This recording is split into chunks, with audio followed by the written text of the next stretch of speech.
இறை இயேசுவில் பிரியமான புனித ஜென்மராக்கினி அன்னையினுடைய வல்லமை மிக்க பரிந்துரையிலும் பாதுகாப்பிலும் ஏறக்குறைய 334 ஆண்டுகள் அந்த தாயினுடைய வல்லமை மிக்க பரிந்துரையால் நாம் வாழ்ந்து வருகின்றோம். நமக்கு தேவையான நிறைவான ஆசீர்வாதத்தை நமது பங்கின் பேராலயத்தின் பாதுகாவலி புனித ஜென்மராக்கினி அன்னை அவர்கள் தனது வல்லமைமிக்க பரிந்துரையால் ஒவ்வொரு நாளும் நமக்கு பெற்றுத்தந்து வாழ வைத்து கொண்டு இருக்கின்றார்கள். 334வது ஆண்டு பேராலயத்தினுடைய பெருவிழா. எனவே நமது மறை மாவட்டத்தினுடைய தலைமையாகவும் தாய் ஆலயமாகவும் இந்த ஜென்மராக்கினி அன்னை பேராலயம் இருக்கின்றது. எனவே நமது மறை மாவட்டத்தினுடைய தாய் ஆலயத்தின் பேராலயத்தின் ஆண்டு பெருவிழாவை சிறப்பிக்கக்கூடிய இந்த நவநாளில் இந்த தாயிடமிருந்து நாம் எதை கற்றுக்கொள்ள வேண்டும், எந்த பாடத்தை நாம் எடுத்து செல்லலாம், கற்றுக்கொள்ளலாம் என்று இன்றைய நாளில் சிந்திக்க உங்களை அன்போடு அழைக்கின்றேன். ஒரு முறை ஒரு நாட்டில் அரசன் ஒருவன் அவன் ஊர்களை எல்லாம் சுற்றி பார்ப்பதற்காக நகர்வலம் வருகின்றான். எல்லா வீடுகளையும் ஒவ்வொரு தெருவாக சென்று மக்களுடைய பார்ப்பதற்காக அவ்வாறு அவர் நகர்வலம் சென்றபோது அந்த நகரில் ஒரு தெருவில் ஒரு குழந்தையானது அழுது கொண்டே இருக்கின்றது. அப்பொழுது இந்த மன்னன் தனது தேரை நிறுத்தி அந்த குழந்தையின் இடத்தில் சென்று ஏன் அழுகிறாய் என்று அந்த குழந்தையிடம் கேட்டான். அந்த குழந்தை உடனடியாக என் தாயை காணவில்லை, எனவே என் தாயை நான் கண்டுபிடிக்க வேண்டும், காண வேண்டும், எனவே அவர் என்னை விட்டுவிட்டு எங்கே சென்று விட்டார்கள், எனவே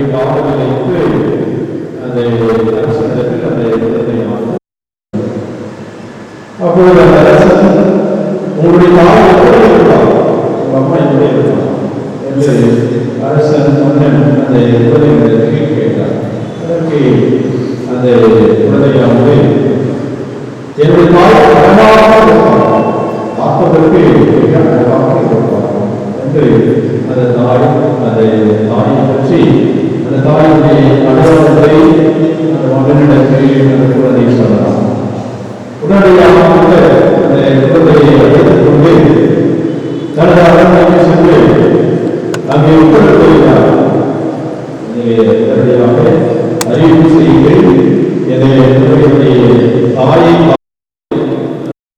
அழகாக இருப்பார்கள், எனவே அந்த தாய் யார் என்று கண்டுபிடித்து உடனடியாக இந்த குழந்தையிடம் ஒப்படைக்க வேண்டும் என்று அந்த மன்னர் சொன்னாராம். எனவே அறிவிப்பு செய்கின்றார்கள், தண்டோரெல்லாம் போட்டு அறிவிப்பு செய்கின்றார்கள். அப்பொழுது நிறைய தாய்மார்கள் வருகின்றார்கள். எனவே அந்த தாய்மார்களை எல்லாம் இந்த குழந்தை பார்க்கின்றது, ஒவ்வொரு தாயையும் பார்க்கின்றது. ஆனால் அந்த குழந்தையினுடைய தாயை அந்த கூட்டத்தில் பார்க்க முடியவில்லை, காண முடியவில்லை. ஒரு ஓரத்தில் மிகவும் பார்ப்பதற்கு அகோரமாக அசிங்கமாக ஒரு மெல்லிய தேகத்தோடு மெல்லிய உடலோடு கருப்பு நிறத்தில் ஒரு தாயானவள் நின்று கொண்டிருக்கின்றார்கள். உணவே அந்த அம்மாவை பார்த்து, தாயை பார்த்து, இவர்தான் என்னுடைய தாய் என்று அந்த குழந்தையானது அந்த அரசனிடத்தில் சொன்னதாம்.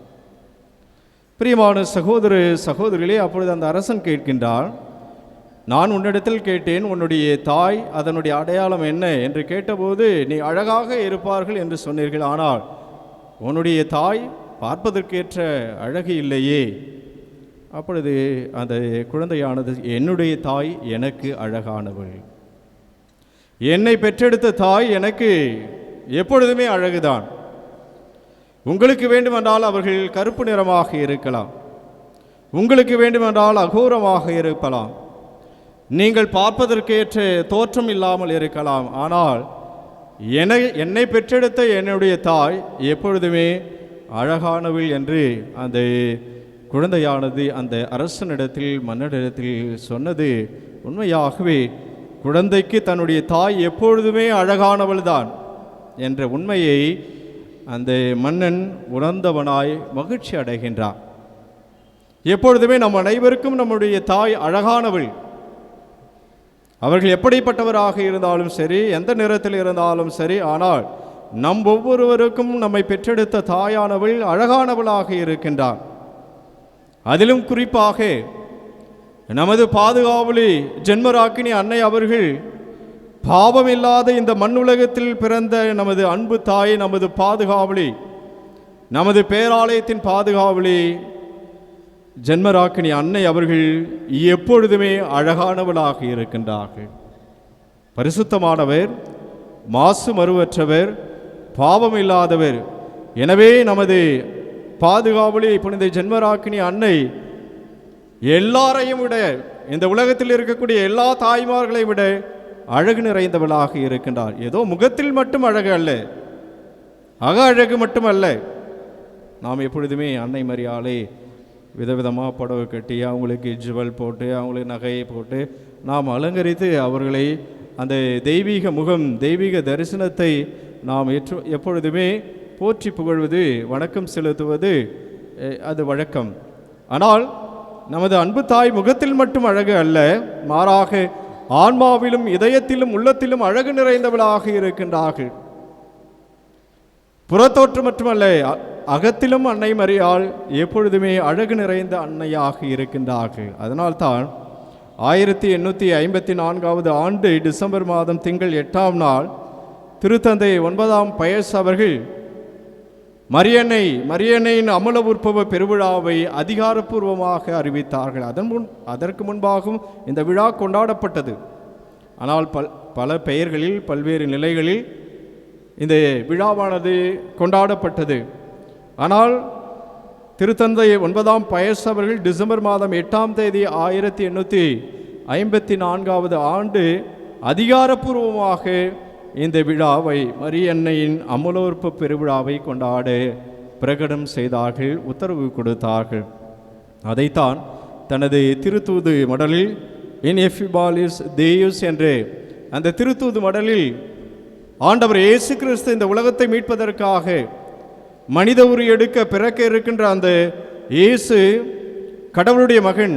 எனவே அந்த பாவமில்லாத ஆண்டவர் இறைவன் இந்த உலகத்தில் பிறக்க ஒரு கருவறை தேவைப்பட்டது, ஒரு தாய் தேவைப்பட்டால், பெண்மணியானவள் தேவைப்பட்டால், அந்த தாய் நமது பாதுகாவலி புனித ஜென்மராக்கினி அன்னை. எனவே அந்த தாய் மாசு மறுவற்றவராக இருக்க வேண்டும். ஏனென்று சொன்னால் இயேசுவை தாங்க வேண்டும், இயேசுவை பெற்றெடுக்க வேண்டும்.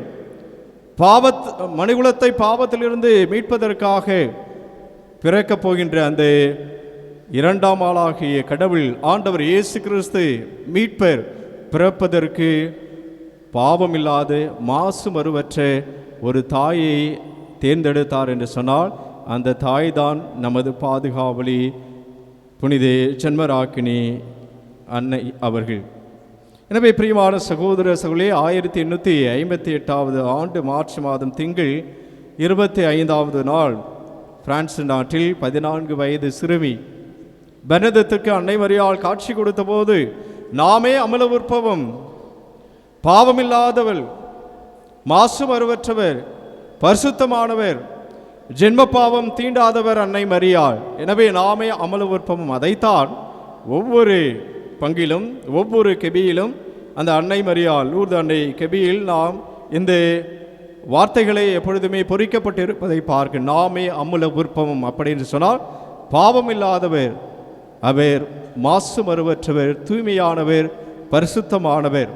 பிரியமான சகோதர சகோதரி, பழைய ஏற்பாட்டில் தாவீது அரசர், தாவீது மன்னர் நமக்கு தெரியும், மிகப்பெரிய ஒரு பேரோடும் புகழோடும் மிகப்பெரிய அரசராக இருந்தவர் தாவீது மன்னர். அவர் கடவுளுக்கு ஒரு ஆலயத்தை கட்ட வேண்டும் என்று நினைக்கின்றார், கடவுளுக்கு ஒரு கோவிலை கட்ட வேண்டும் என்று நினைக்கின்றார். ஆனால் முயற்சி செய்கின்றார். அப்பொழுது அவரால் அந்த ஆலயத்தை கட்ட முடியவில்லை. ஏனென்று சொன்னால் கடவுள் சொல்கின்றார், உன்னுடைய கை தீட்டு, நீ போர்களை செய்து இரத்தக்கரை படிந்திருக்கின்றாய், உனது உடலாலும் உள்ளத்தாலும் நீ பாவம் செய்திருக்கின்றாய், உனது பலவீனத்தால் நீ பாவம் செய்திருக்கின்றாய். எனவே தூய்மையற்றவன் நீர் எனக்கு ஒரு தூய்மையான ஆலயத்தை, எனது உறைவிடத்தை, கோவிலை உன்னால் கட்டவே முடியாது, கண்டிப்பாக நீ கட்டப்போவது கிடையாது என்று அவருடைய அந்த பாவத்தை, பலவீனத்தால் அந்த ஆலயத்தை கட்ட முடியாத ஒரு சூழ்நிலை உருவாவதை நாம் பார்க்கின்றோம். முதன்மை வானதூதர் புதிய ஏற்பாட்டில் லூக்கா எழுதிய நற்செய்தி 1வது அதிகாரம் 28வது இறைவசனத்தில் முதன்மை வானதூதர் கபிரியேல் அன்னை மரியாளை வாழ்த்திய போது, அருள்மிக பெற்றவரை வாழ்க, ஆண்டவர் உம்மோடு இருக்கின்றார். அங்கு தாவீது அரசர் தூய்மையை இழந்ததால் அவர்கள் ஆலயத்தை கட்ட முடியாமல் போயிற்று. ஆனால் இங்கு அன்னை மரியாள் அருள்மிக பெற்றவர் வாழ்க, அருள்மிக பெற்றவரை வாழ்க, ஆண்டவர் உம்மோடு இருக்கின்றார். அப்படி என்று சொன்னால் அன்னை மரியாள் அருளால் நிறைந்தவராக இருக்கின்றார். அவருடைய தாய் சுவைக்கின் அன்னமாள் இந்த மரியாள் என்ற அந்த குழந்தையானது உருவான போதே கடவுள் அவரை மாசு மறுவற்றவராக பாதுகாக்கின்றார். ஏனென்று சொன்னால் மீட்பர் தாங்கக்கூடிய அந்த உடலும் இதயமும் ஆன்மாவும் கருவறையும் தூய்மையாக இருக்க வேண்டும் என்பதற்காக கடவுள் அவரை பாதுகாக்கின்றார். எனவே நமது பங்கின் பாதுகாவலி புனித ஜென்மராக்கினி அன்னையருடைய விழாவை கொண்டாடுவதற்காக நாம் நவநாளில் இருக்கின்றோம்.